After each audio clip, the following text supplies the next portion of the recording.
সপোনত অজগৰ সাপ দেখা কেনেকুৱা সপোন হয়। নমস্কাৰ বন্ধু বান্ধৱীসকল, আপোনালোকক মোৰ চেনেল সপোনৰ ৰহস্যলৈ স্বাগতম জনালোঁ।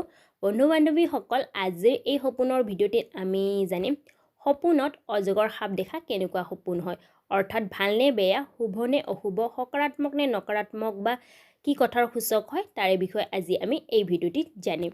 বন্ধু বান্ধৱীসকল, সপোনত অজগৰ সাপ দেখা অৰ্থ জনাৰ আগতে যদি আপোনালোকে মোৰ চেনেললৈ নতুন হয় তেন্তে মোৰ চেনেলটো ছাবস্ক্ৰাইব কৰি তাৰে ওচৰত থকা নটিফিকেশ্যন বেলখন প্ৰেছ কৰি অল কৰি থৈ দিব, যাতে মই আগলৈ এনেকুৱা সপোনৰ বিষয়ে ভিডিঅ' আনিলে আপোনালোকে প্ৰথমতে নটিফিকেশ্যন পাই যায়। আৰু যদি আপোনালোকক মোৰ এই ভিডিঅ'টি ভাল লাগে তেন্তে এটা লাইক কৰিব, লগতে বন্ধুবৰ্গলৈ শ্বেয়াৰ কৰিব। আহক তেন্তে এতিয়া আমি জানো সপোনত অজগৰ সাপ দেখা কেনেকুৱা সপোন হয়। বন্ধু বান্ধৱীসকল, সপোনত অজগৰ সাপ দেখা শুভ সপোন মনা হৈছে।